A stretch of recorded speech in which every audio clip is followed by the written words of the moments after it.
What's up, everybody? Welcome to episode number 54 of Week in Review. My name is Sean, and on this week's show, your number one gamer right here is going to look at 4 new flavors of Game Fuel from Mountain Dew. We're also going to talk about the Lego Movie 2 because I was able to attend an early access screening of the film, and we'll look forward to this week's new releases. First up on this week's show, we're going to try a couple of these Mountain Dew Amp Game Fuels.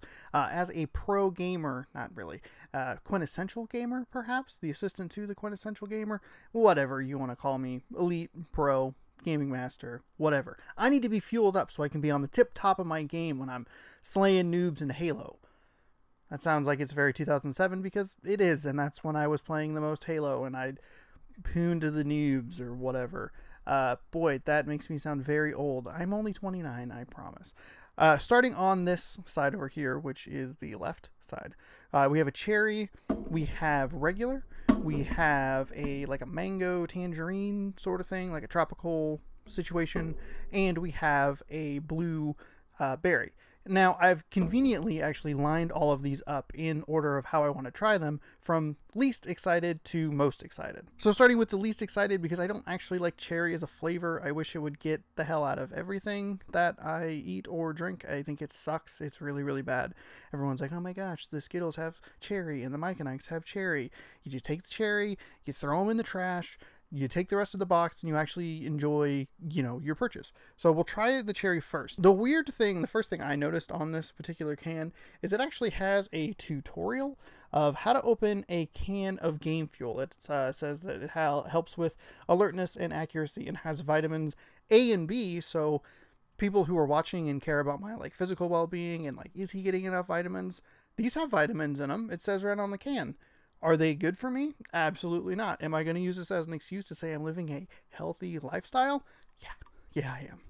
So let's see. Let's follow the tutorial. Steps 1 and 2. So let's see. Pull back tab.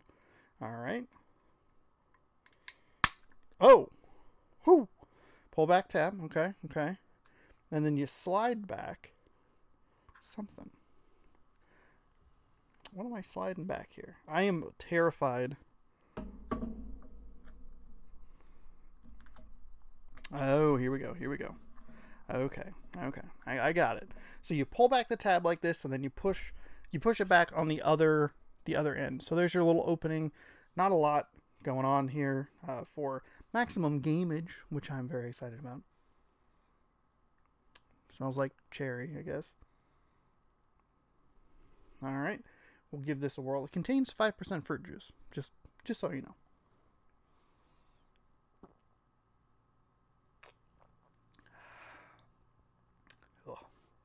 Cherry is such a bad flavor.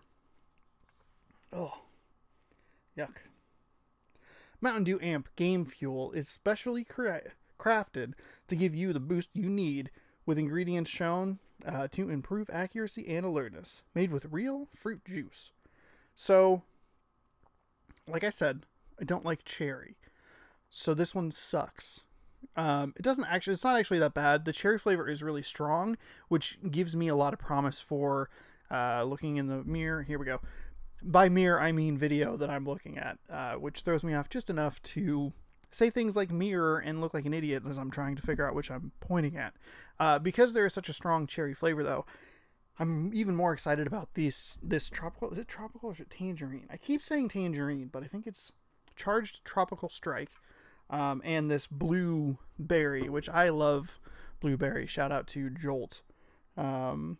Charged Berry Blast. So here we have our first contender. It is currently simultaneously in first and last place. We'll give it another test.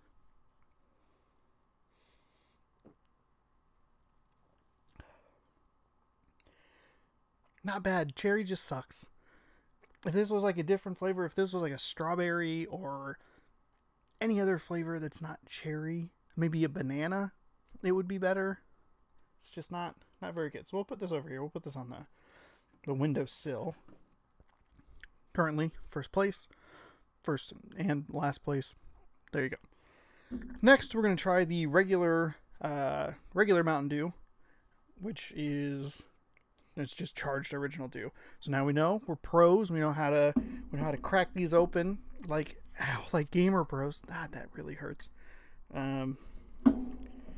what is super hard. So here's the top of the can.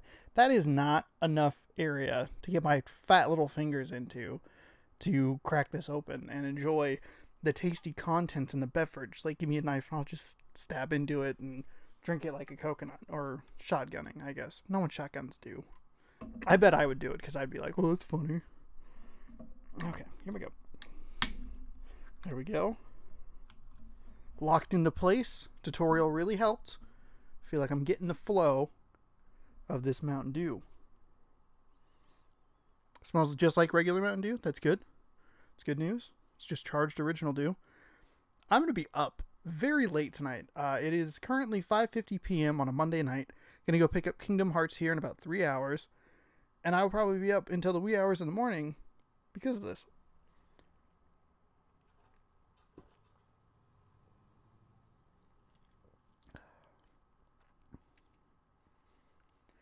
Okay. It tastes like Mountain Dew. I don't know. I mean, it's not spot on. It's charged. I don't know exactly what the difference is, but flavored sparkling juice beverage from concentrate with other natural flavors. All right.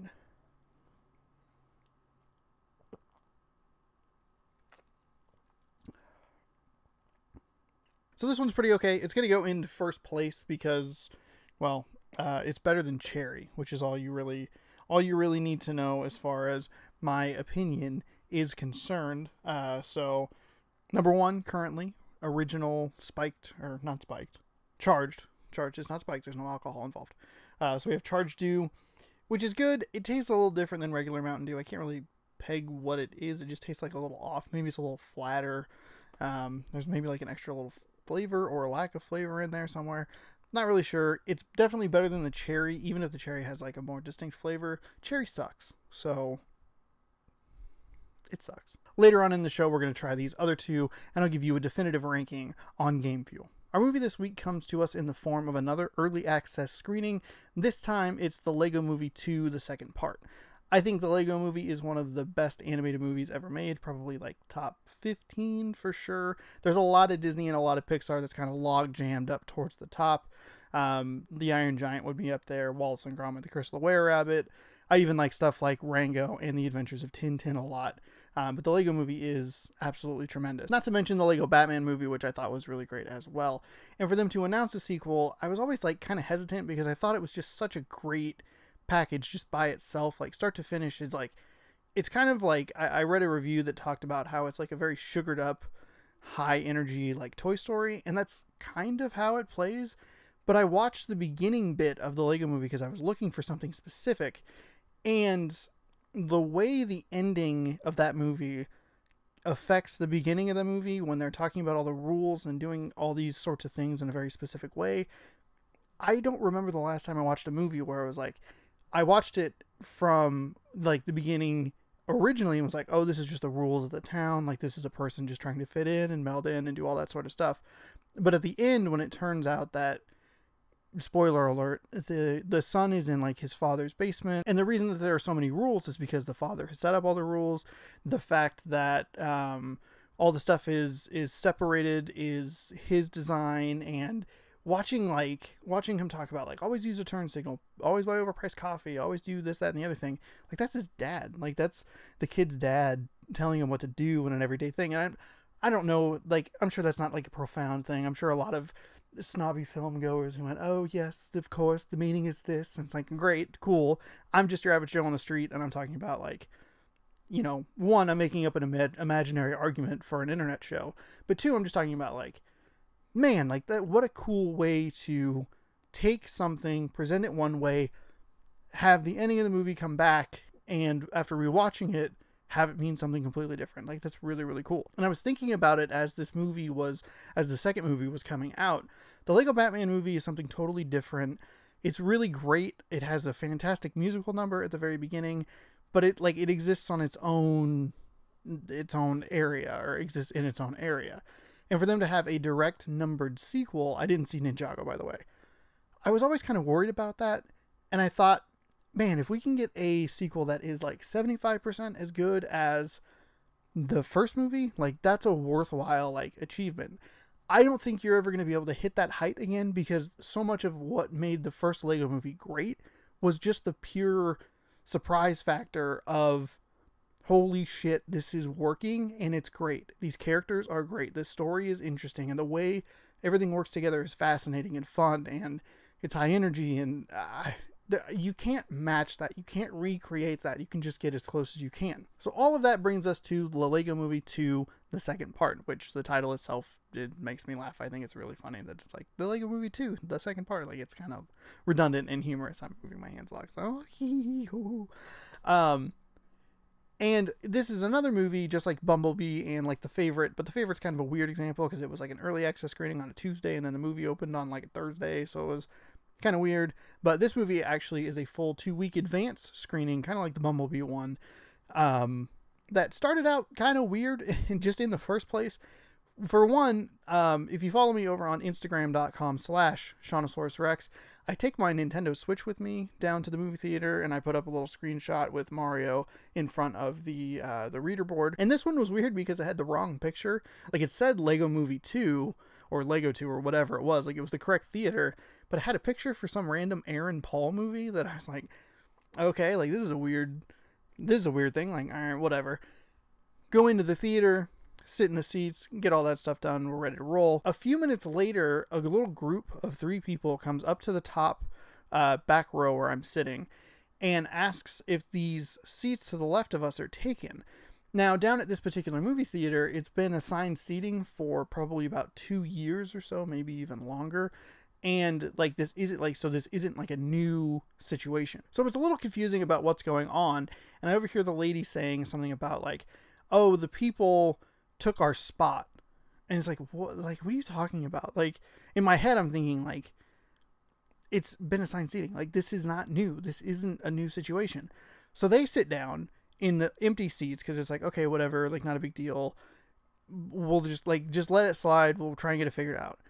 There are 2 seats that are available on the end and 2 seats available right next to me that I'm like, okay, I'll slide down. If these seats are still empty when the movie starts, I'll slide down.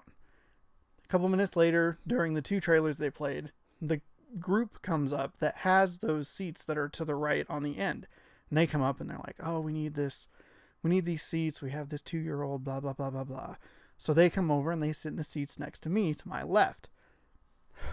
A couple of minutes later, after the movie has started, and you can tell where my sigh is getting, and I'm starting to get a little annoyed, the couple that is supposed to have the seats next to me show up. So now there's all kinds of commotion as the movie starts. So instead of enjoying the movie, I have to listen and kind of watch through like people and figure out like, clearly you're in the wrong seats. Why have you not just gone down and talked to the other people and just said like, hey, we paid for these seats. Why do you not understand the concept? So now it's like 5 minutes into the movie. I haven't seen any of it, and I'm incredibly irritated because people don't understand the concept of assigned seating. Oh, I was infuriated. Like, this is the only time I think I have ever wanted them to play more previews. Because if they had played 2 more previews, this would have happened before the movie actually started. Everything would have been sorted out, and I wouldn't have been quite as grumpy about it. But boy, was I grumpy. So I missed a little bit of the first 5 or so minutes of the movie, which is unfortunate. I'm going to go see it again when it comes out for wide theatrical release on February 8th. I don't think it's really going to affect my overall opinion of the movie.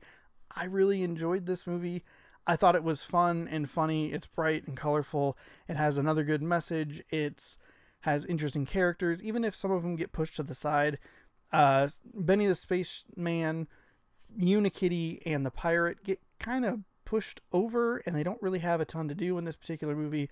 There is a lot of time spent with the queen of the new area, Emmett, Rex, and Wildstyle. And we get a little bit more backstory on her, which is super interesting. But unfortunately, like, it's a weird balance where 3 of the 6 characters who play a pivotal role in the first movie don't really have a ton to do, and 3 of them get a lot of screen time. And that's just too bad, because I really like those 3 characters. I really like Benny, Unikitty, and the pirate, whose name I can't remember. Trust me, I do like him. I just can't remember his name. Sorry, Nick Offerman. I know your voice, though. But the newcomers in the Queen and the Space Girl, I'm not sure, voiced by Tiffany Haddish and Stephanie Moretz, are both very, very good in their respective roles. I was a little bit bummed because Stephanie Moretz is absolutely terrific on Brooklyn Nine-Nine, and she spends a lot of this movie with a voice modulator because she's like under a helmet, and I was like, man, like that feels like kind of a waste of talent, but you know, what are you going to do? Tiffany Haddish is great as the Queen. I think if there's going to be a criticism of this movie, I think that there are a couple of elements that are maybe played a little bit too much and tip their hand a bit too much. And if you kind of figure out where they're going with it, you may be frustrated in how long it takes to really wrap some of that stuff up. But a lot of the way it's set up and the way the plot moves from point A to point B, or from start to finish, makes it more effective. Like, you really get an understanding of like what's going on and why these characters are acting the way they are. It does the same thing the first movie does, where it has this perfectly executed emotional scene. There are a lot of callbacks to the first movie. They're very sweet moments, and I don't know, this is a movie in a franchise, minus the Ninjago movie because I didn't see it, that really clicks with me. And that's like, I guess, kind of a pun because Legos click together. Not necessarily intentional, but like kind of, it wasn't intentional. I accidentally said it and I just happened to catch it now instead of when I was editing, and then been like, you idiot, you should have said pun intended or whatever. So now I get to be annoyed with myself when I'm editing this and be like, okay, cool, you pointed it out, why are you still talking about it? This movie has fantastic new songs. I'm sure everybody remembers Everything Is Awesome from the first movie. I loved Who's the Batman from the Lego Batman movie.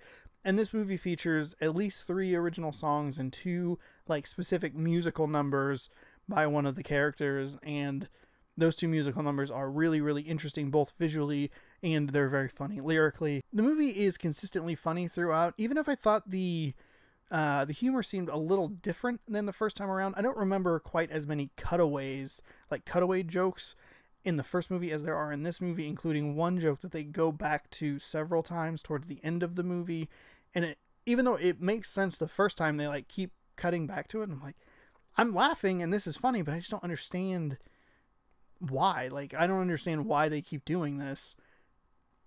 It was kind of weird. There were several different times where I was like, I laughed at that, but I was like, that was weird. Overall, this is a great movie that I thought was every bit as good as its predecessor. The jokes are funny, the plot moves quickly, the characters are fun, even if some of them get pushed off to the side. There is one tremendous reveal towards the end of this particular movie, and there is a really bizarre reference that I'm glad they went as far as they did with it, because it was worth it.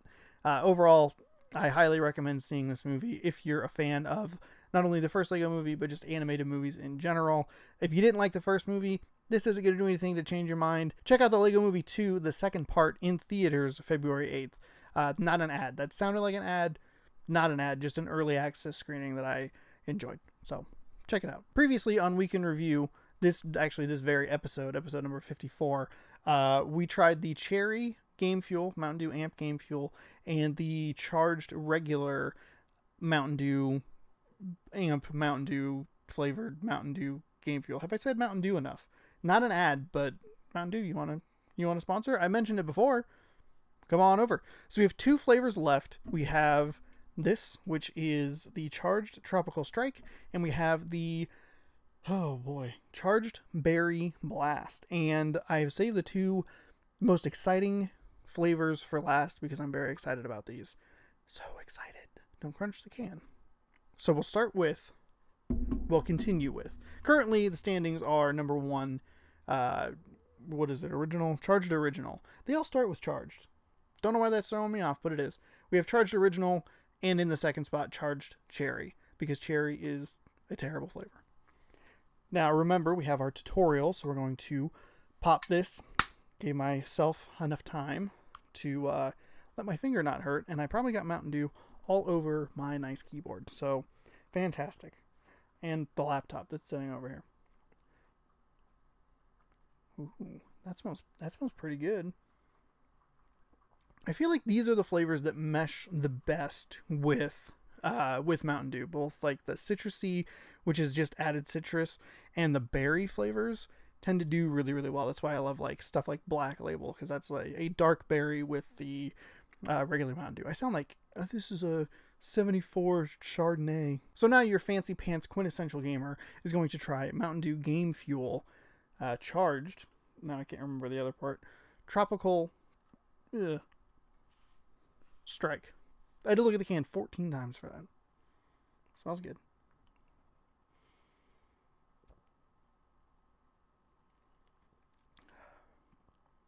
I like this one. It's backing up my theory that even though I didn't like the cherry flavor itself was very strong, and it made me actually more excited about these other two game fuels. This one's good. It has a very strong tropical flavor, like a mango flavor to it. Very good. Alertness, accuracy. I don't feel more alert, by the way. I've had some. I'm not gonna. Don't worry. I'm not gonna drink all 4 of these tonight. I don't think. These cans are a little bit pricey. They were on sale at Safeway for 2 for $3.50, and I think they regularly retail for $2.99. Maybe more than that. I can't remember. I looked at the receipt and was like, oof, that's a lot. I think this one so far is the best. It's really good. I've gone back. I've had 3 separate drinks of it. This is good stuff. So we'll update our rankings. In last place, we have Charged Cherry. Charged Original is currently in second. And up front is Charged Tropical Strike with 1 more flavor left. And this is the flavor that I'm most excited about. Okay, final flavor here is my most anticipated flavor. This was the one, when I saw it, I was like, this is Berry Dew. Berry Blast Charged Game Fuel. Remembering my tutorial training, making sure that I gave myself enough time. I'm covering it up so I don't get it everywhere. Oh, that's good stuff. All right. I'm very excited about this one. Oh, hell yeah. That smells great. There we go. Hey, come on, all the way back. All right, this smells great.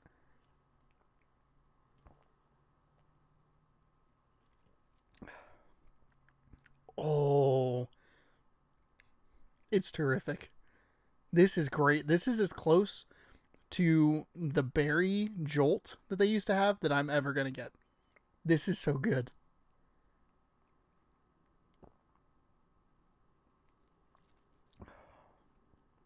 Oh my God. I was right. I knew this was going to be the best. This was either going to be number 1 by like a long shot, or complete and utter disappointment and sadness and probably tears. Thankfully, it's the former. That's correct.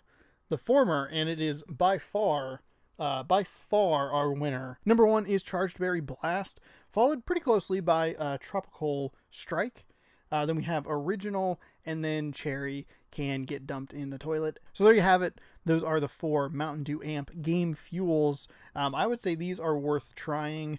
If you like cherry, it has a very strong cherry flavor. I just don't like it. Cherry flavor, that is. And then Original is original. Not really anything crazy, but not anything terrible. So, I don't know. There it is. There's your ranking. I feel like I'm going to be drinking a lot of these. Don't worry, there's lots of vitamins in there. Remember, there's vitamins A and B. So, overall, a healthy drink.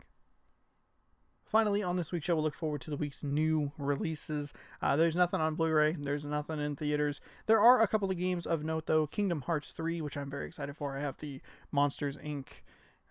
Kingdom Hearts mashup pop vinyls. I really personally enjoy the monster designs. I think they're great. I love Monsters, Inc. I love Toy Story. And I love Big Hero 6. I'm very excited to jump into that here in about 2.5 hours.